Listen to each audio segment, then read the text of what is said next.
This is how you prevent your indie game from failing before you've even started. I've made these mistakes in the past, but I've also avoided them and recovered from them plenty of times, and in a few minutes, you'll have a way to avoid this mistake entirely.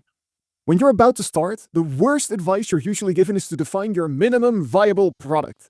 Not because it's wrong advice, but because it doesn't actually help you.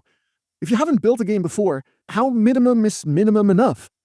An MVP is not just a good plan for your game. In fact, I would go as far as to say you don't even need a game design document to get started. What you do need is a way to build your minimum viable product out of 3 pillars using a simple, repeatable process. And a target audience, but that might not be who you think it is.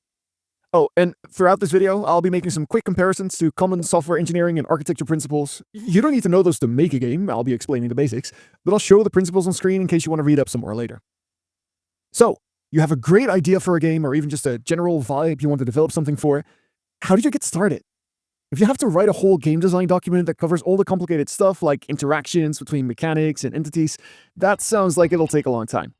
Good news, you don't really need to do that yet. Before you start investing any time into developing your idea or concept, you need some way to validate it.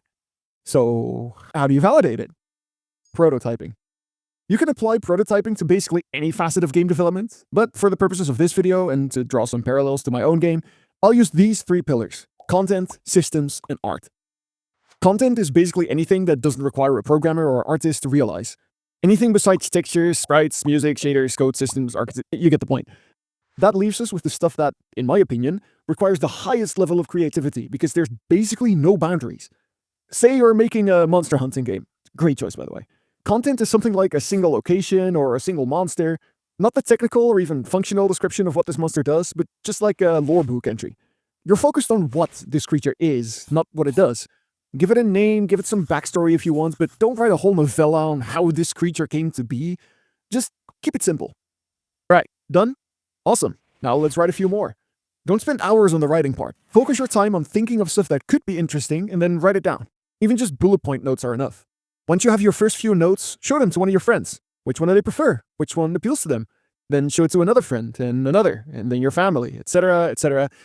Don't worry too much about the target audience yet. Your audience is important, but right now, you're not trying to get the single best option out of your selection. You're just trying to filter out the trash. Got a few options you're happy with? Other people haven't vetoed them out yet? Great, let's move on to the next one. Systems. As a full-time software engineer, analyzing and designing systems is near and dear to my heart, but like I abundantly described in my last video, it's easy to go overboard trying to design super clean architecture and optimized software for your game. That is completely unnecessary. The most optimized or well-written system in your game is not necessarily good for the overall experience. If it doesn't add to how fun your game is, get rid of it. In fact, don't even pay attention to writing clean code yet. You don't need to be a good programmer to make a good game. For designing systems, prototyping follows the same basic structure as for content. The difference is in how you build systems as compared to writing content. Prototypes for systems actually need to be developed to verify. Think of content as the ideas you can just without playing, and systems as ideas you have to feel through gameplay. One of the most important facets of designing game systems to feel good is mechanics working together. For example, if your prototype has specific movement and combat mechanics, don't polish either of them, see how they feel together first. Then, once you have a few sets of mechanics that have some interplay with each other, have a bunch of people play with those, just to filter out the bad ones. When you're designing or implementing these basic mechanics, don't worry too much about how everything looks yet. You can even just rip some sprites from a game from your favorite anti-piracy gaming company. It doesn't matter how good it looks yet.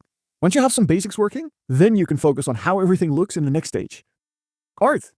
I'll be the first to admit I'm a terrible artist, so I'm not even going to try to give artistic advice. What you want to do instead is focus on which direction you want to take your art in. Art prototyping isn't about quality or specifics, but rather about aligning your vision with the required visuals, audio, or any other art. Think of the broadest strokes possible. Is your game 2D or 3D, or somewhere in the middle? Do you want to go for a period-correct retro aesthetic or something super modern with high-fidelity graphics? Or somewhere in the middle? Just write down anything that comes to mind when you think about your game concept and then go look for examples online. Grab some screenshots from your favorite games or even movies or TV shows and put a bunch of them together in a couple of mood boards.